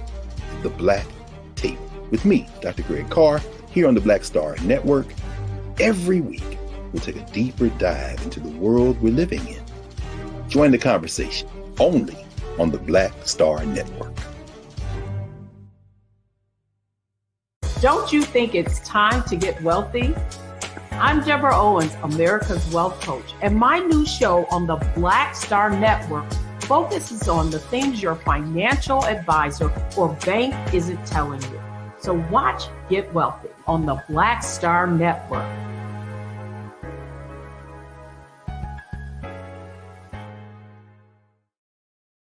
Hi, I'm Dr. Jackie Hood Martin, and I have a question for you. Ever feel as if your life is teetering and the weight and pressure of the world is consistently on your shoulders? Well, let me tell you, living a balanced life isn't easy. Join me each Tuesday on Black Star Network for A Balanced Life with Dr. Jackie. We'll laugh together, cry together, pull ourselves together, and cheer each other on. So join me for new shows each Tuesday on Black Star Network, A Balanced Life with Dr. Jackie.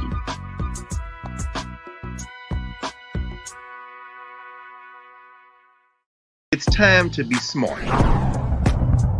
Roland Martin's doing this every day. Oh, no punches! Thank you, Roland Martin, for always giving voice to the issues. Look for Roland Martin in the whirlwind, to quote Marcus Garvey again. The video looks phenomenal, so I'm really excited to see it on my big screen. Support this man, Black Media. He makes sure that our stories are told. See, this difference between Black Star Network and Black-owned media and something like CNN. I got to defer to the brilliance of Dr. Carr and to the brilliance of the Black Star Network. I am rolling with Roland all the way. Honored to be on a show that you own. A black man owns the show. Folks, Black Star Network is here. I'm real revolutionary right now.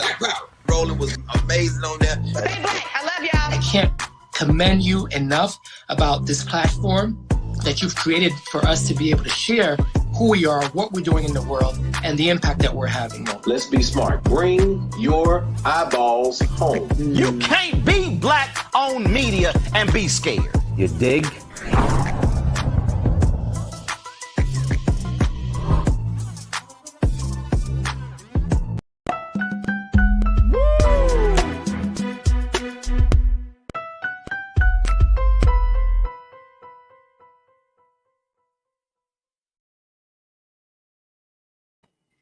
All right, folks, speaking of grace and mercy, I wanted to talk about Viola Davis, who is having a phenomenal time right now being Viola Davis. If you haven't checked out her new special, Netflix special with Oprah, have y'all checked it out? And I'm bringing Lisa and Iman. Have y'all seen Viola Davis? I've seen clips from it, and I've watched the show First Ladies. Yeah. All right, so you've seen clips of her talking with Oprah? Mm-hmm. Mm-hmm. Firstly, let me just say this. Like, Viola Davis is just super, super uber talented and beautiful. Like, you know what I'm saying? Like, she just has a very, very special soul. Mm-hmm. And so, you know, I started watching a little bit of the Netflix special, and I was just like, I like her. You know what I mean? She's just like seems like a genuinely good person. Well, folks, apparently, and this is we talked about giving people a chance. She's been under fire for her latest portrayal as First Lady Michelle Obama in Showtime's anthology series, The First Ladies. She has been promoting her new memoir, Finding Me, and people have been highly critical of Viola Davis, who is one of the greatest actresses of our generation. I would have to say hands down. But they've been critical of her performance as Michelle Obama, and much of it is based on what they call actors' choices. She overdid the lip thing. She overdid, and everybody says that she overdid the pursing of the lips. Yeah, like way too much. Like Michelle didn't exaggerate her lips that much. Now, when she smiles, okay, cool. But every time she talks like that, like what? Like why you have to do that every time? So that was my only gripe about it. But other than that, yeah, apparently people just didn't like the fact that that was just one of the big criticisms. Yeah. I went to school for acting, and I often think about when you take on roles.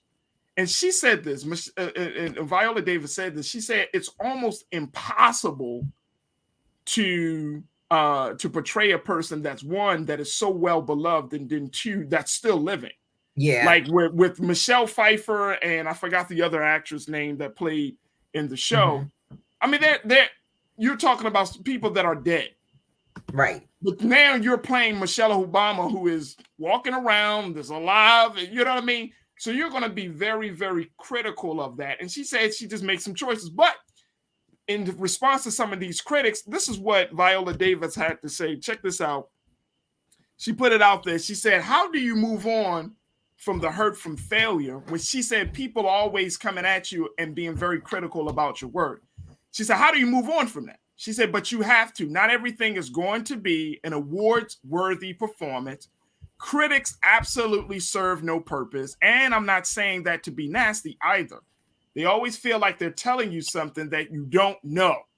Somehow that you're living a life that you're surrounded by people who lie to you, and I'm going to be I'm going to be the person that leans in and tells you the truth. So it gives them an opportunity to be cruel to you. Lise, do you agree with that assessment?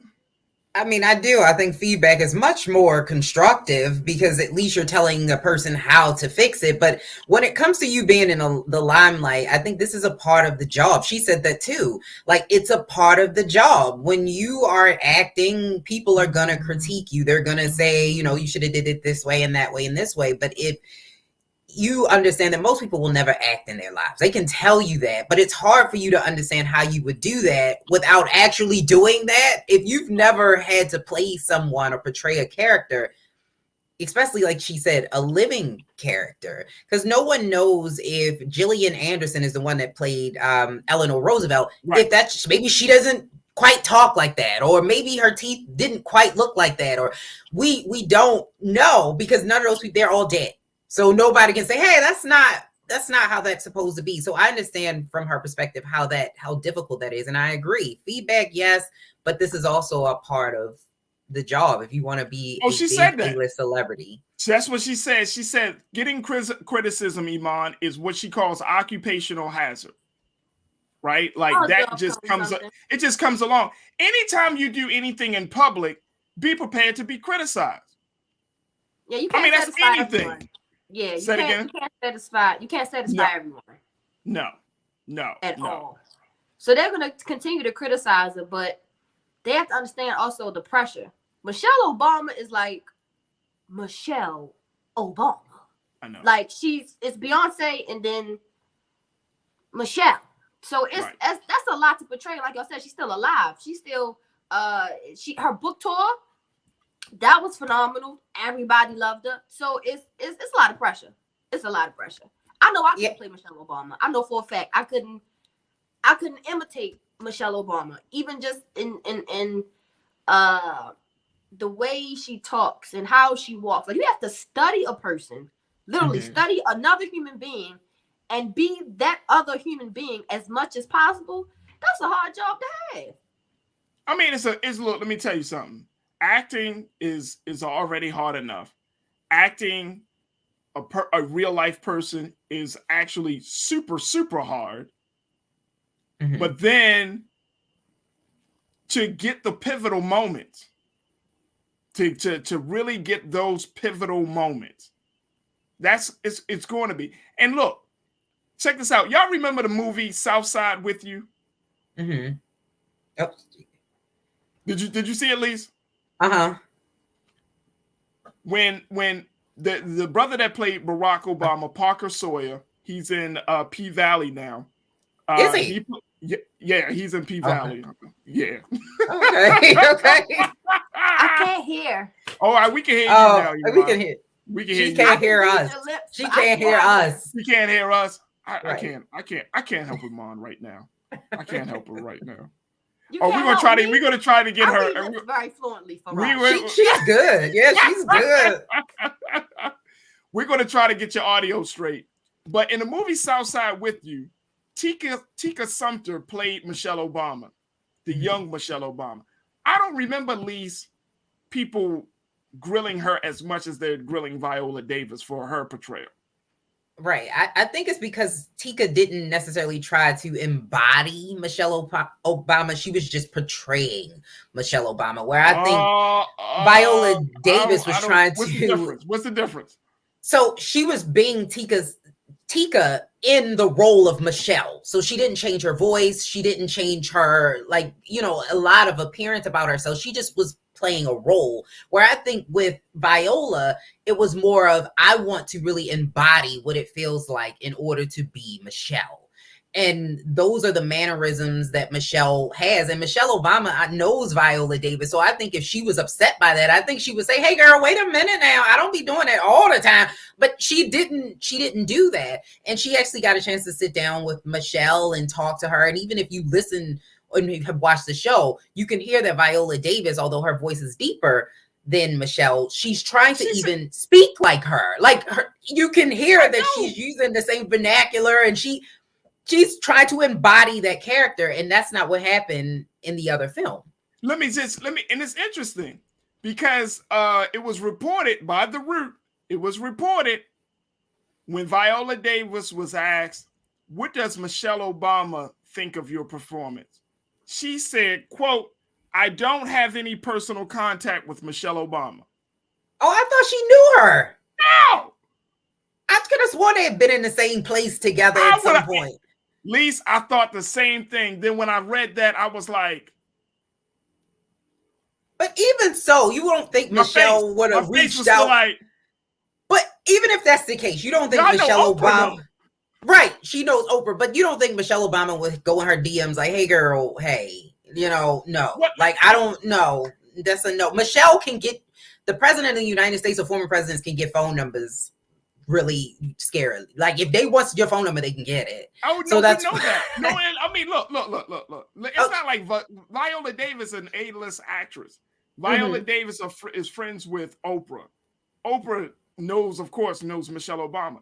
I was personally blown that she said she didn't have any personal contact with Michelle Obama, but not just from the vantage point of her being Viola Davis, but just also from the vantage point of acting, right? You know what I mean? Having that like, hey Michelle, can I shadow you in your day for a couple of days? Oh, you mean she should have like been directly underneath of her?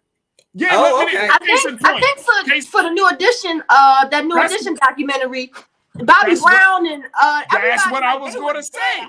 Literally. I think it's different from shadowing Bobby Brown than the former first lady. I think it's a whole different scenario. Hold on, Lise. I'm talking about just in terms of as an actress, as an actor. You know what I'm saying? Like Bobby Brown, and I forgot the young brother's name. He plays in Power now, but he's really good too. Yeah, he's one of my favorite characters in Power, actually. Yeah, I can't think of his name. Oh my gosh! But we're gonna bring it up. But Bobby Brown taught him, like, yo, this is what happened. Like, he was on set when that BET New Edition movie was there. You know what I mean? And I'm just saying from an actor's point of view, it's like if you got the person that you're portraying that's living, you're gonna sit down with them. For example, like a lot of times actors have to rely on footage. Like I remember Denzel Washington talking about this when he played Malcolm X. He had to rely on the footage. He had to get the cadence down because Malcolm had a very unique style of speaking. All of those things. So for Viola Davis to say, I don't have any personal contact with her, it was like blowing me away. I was like, wow, I still think it would be more difficult because of all the Secret Service and all the things that Michelle is doing that maybe they couldn't find the time to allow that to happen. I don't know. But you're right. Even when Jamie Foxx did Ray Charles, he did shadow him and he got a chance to like talk to him. I don't know if he shadowed him, but he did get a chance to speak to him directly before he passed away. Right. So maybe she should have did that and it would have changed the outcome of the way people, because I think people were looking at it like an insult to Michelle, and because there's so many tropes about Black women, and when you purse your lips, it's like this angry, mad Black woman like stereotype. And I think some people were offended by that. I wasn't offended by it because I actually like her on the show. I actually think she's doing an amazing job. But I think some people were like, girl, we got this whole mad Black woman thing. She was called an angry Black woman, which is something she talks about in the show and in her book. Why would this be the trait that you portray? And I think that's what a lot of people were upset by. Can I call us out for a second? Like, just for a second. Black people, we are critical as hell of others. Yes. Like, we're the worst and hardest critics. Like, why we can't give, like we just said, grace. Give people some grace. Give people some grace and mercy. I was thinking about how Disney, I'm thinking, why don't Black people have their have our Encanto and our Mona? Why don't we have that? Because I would be nervous to depict Black people in any kind of form because the nose is too big. Why the nose so big? The lips, why they don't speak proper English? We don't talk like that. Like, come on. Wait a minute. Encanto did have Black people. They just are. Oh no. I'm not Afro saying they did anything I'm wrong. about to say I like the Black people in Encanto. Wait, hey, look, let me just say, listen, let's look. Her determination. Her determination and perseverance. Right. Let me and why is her screen upside down? But here's the thing. To the point of representation, I think it's just simply because we're in a space right now. One, that we have the space to criticize, right? Whereas before we just had to take it. Now we have a space to say something. So I think that's one thing. But then I think the second thing is like we want it to be perfect, not knowing that the people that are always producing this content, they don't always have us at the table. It's not just white people, it's everybody. If Black people can be in the room and they have their view. Everybody has a view of people and culture.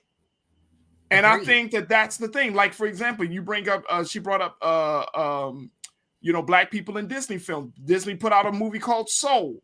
It was about Black jazz music. And they had to go through the whole process of, talking to jazz artists, Black jazz artists. They had to go through the process of making sure that the characters look like they belong in a jazz show. I mean, there is a lot of time spent on that.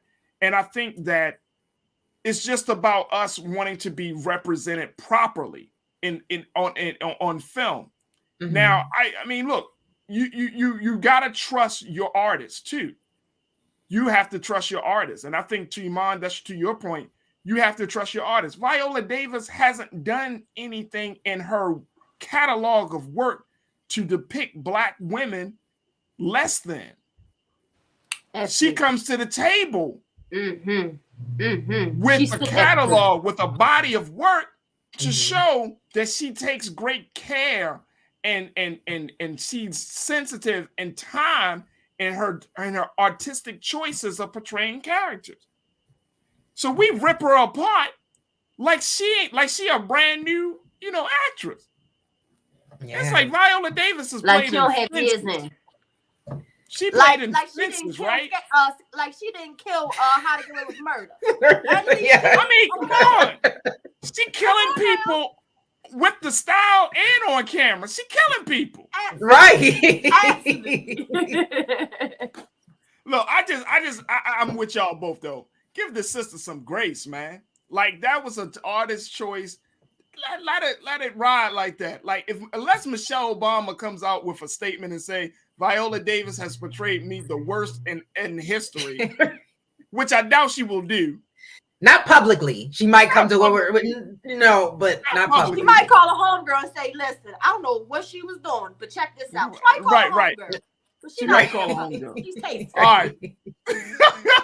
Give the sister some grace. All right. We're going to take a quick pause. When we come back, we got some things and trends posted during the move. Stay with us. It's The Culture on the Black Star Network.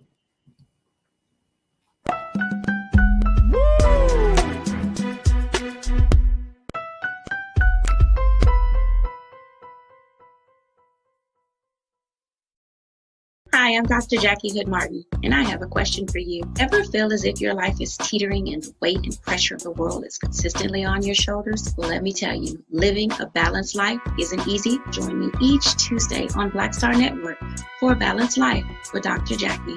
We'll laugh together, cry together, pull ourselves together, and cheer each other on. So join me for new shows each Tuesday on Black Star Network, A Balanced Life with Dr. Jackie.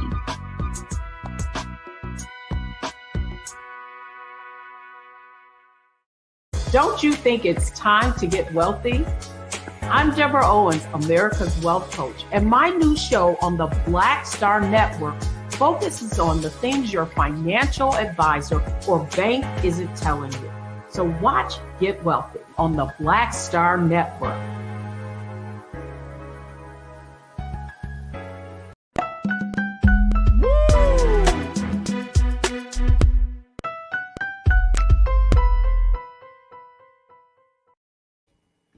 right, folks, time for your favorite segment.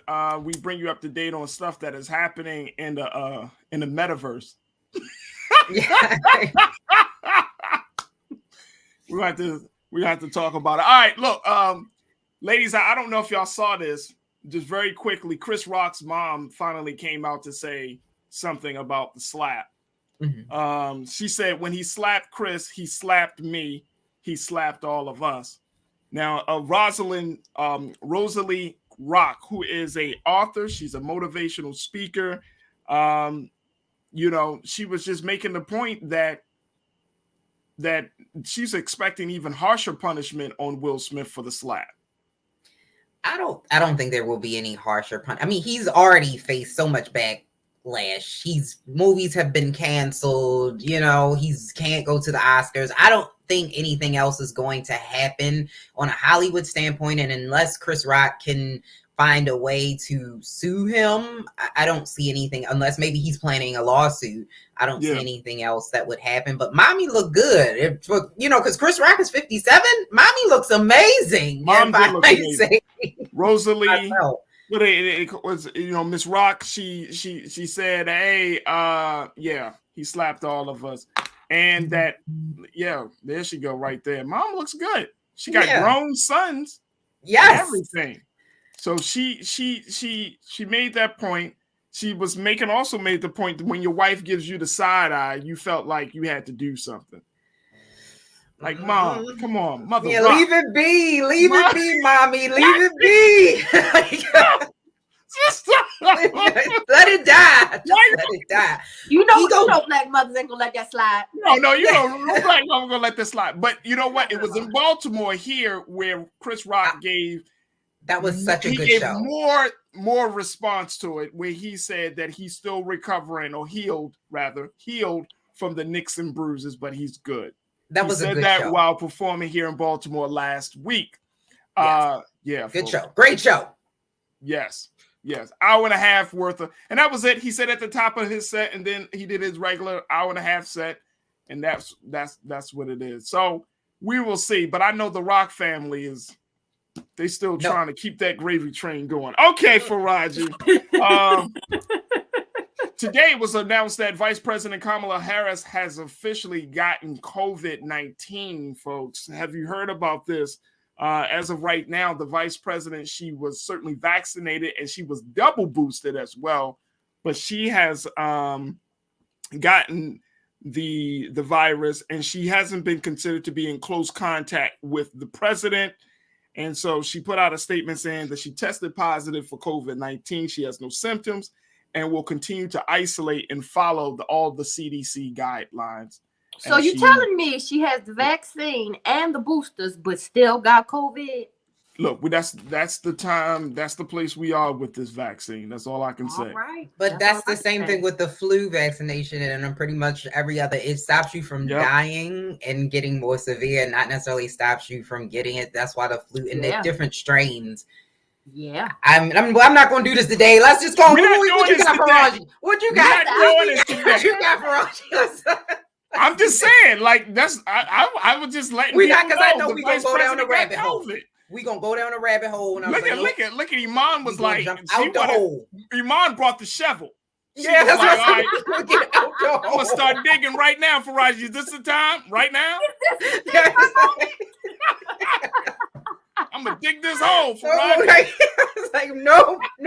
We gonna all jump in. I was just asking the question. You were just asking. Like, look, I'm just reporting. I'm just all I'm doing. Just reporting. I'm just asking questions. Just reporting the news. All right, let's move on. All right. Yesterday, folks, and final piece for Trends Posting doing the most. Yesterday, if you did not remember, 20 years ago, we lost one of our famous and most beloved artists, Lisa Left Eye Lopez, folks. Y'all remember Left Eye? Yeah. 20 years. I cannot believe it's been 20 years since she was killed in that accident. Yeah, we lost so many people, like Aaliyah, and it's right. Like when you look at how long it was, like, wow, I can't believe it's been that long. But yeah, she was such an integral role in girl groups, especially Black girl groups. and what she was able to do. So rest in peace to Left Eye. Rest in peace to her. She was even on the road to like enlightenment, and she was opening up herself to Dr. Sebi and learning about natural ways to heal yourself. Like she was elevating, and it's unfortunate. No, she definitely was elevating. She definitely was elevating, and I just can't believe that. I remember hearing about her. I mean, 20 years ago, April 25th, you're talking about what, 2002. Mm-hmm. I mean, it's like, wow, time just flies by, man. And the crazy is like when you listen, like I love TLC. I'm a TLC fan, right? Crazy, Sexy, Cool. Yeah. By far one of the greatest albums of all time, right? By a girl group or anybody, right? But it's just mind blowing that we're talking about her 20 years later. And the one thing I do love about hip hop is that we've gotten much better in remembering people. Absolutely. You know what I'm saying? That people don't die. Like we were, I think forever in a day, we continue to talk about like Biggie and Tupac and all of those guys, but I'm so happy that we still acknowledge so many artists. Somebody is going to remember. I remember Lisa Lopez. I remember Aaliyah. I remember all of these folks that just, very short time span on earth, but they made such a great impact on music and culture. You know what I'm saying? She was, Left Eye was a young woman. You know what I'm saying? She was just a really young woman.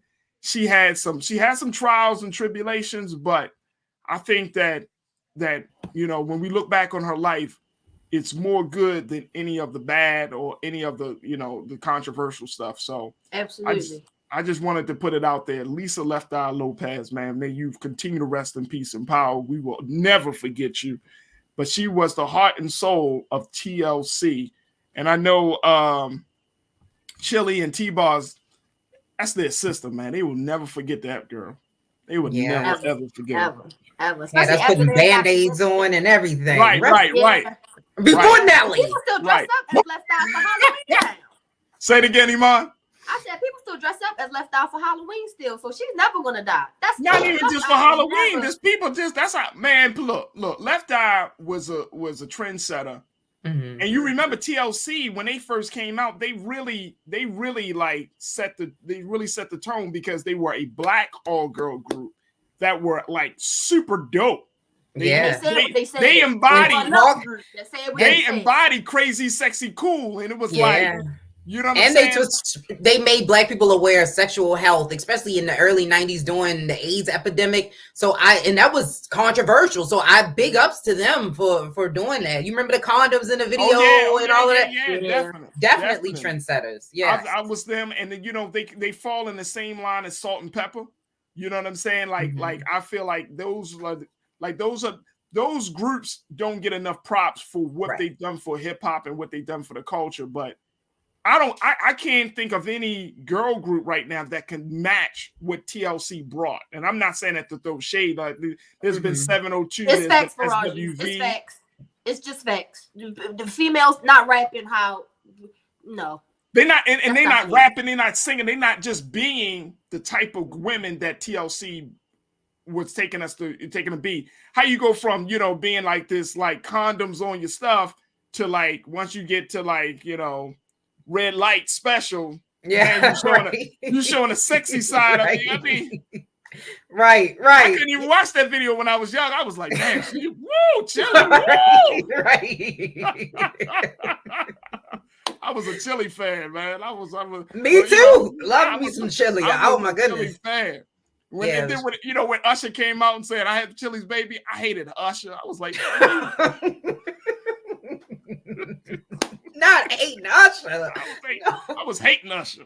Anyway, all right. That's all we got for Trends Posting doing the most. Lise, thank you so much, sis, for joining us on Tuesday. We truly, truly appreciate you. If Iman comes back, I'm going to have to thank her. So Iman been having connection issues. But we thank you so much, Iman. And we thank y'all both for being so good for the culture. Thank you. Thank you. All right, folks, that's going to wrap it up for us. Make sure that y'all continue to show y'all love and support. So many of you have been checking in on our chats on Facebook and YouTube. Thank you for being a part of the conversation. Also, we want to thank our special guest, Darnell Wharton, co-founder of the Ceasefire Movement of Baltimore. If you want to get more information, just check them out at the Baltimore Ceasefire 365 to get more information on how you can stop the violence in your community and be a part of the peace process. Of course, we're going to continue to implore you to continue to support us here at Black Star Network. Make sure you do your part at blackstarnetwork.com. Download the app, tell your friends and family about it, and we need your financial support. If you can't support us financially, make sure that you put our videos out there, share them, let people know that we are on, we rocking and rolling and doing all the great things that we're doing. And most importantly, we're doing it in an unapologetic, unfiltered way to celebrate, to inform, and to keep you around about our Blackness. So you can find that all at blackstarnetwork.com. Folks, that's going to do it for me. I thank you. Stay tuned. Up next is Roland Martin Unfiltered at the 6 o'clock Eastern Standard Time. As always, never be afraid to challenge what's wrong, stand for what's right while being yourself in the process. God willing, we'll talk tomorrow for another exciting edition of The Culture right here on the Black Star Network. Peace.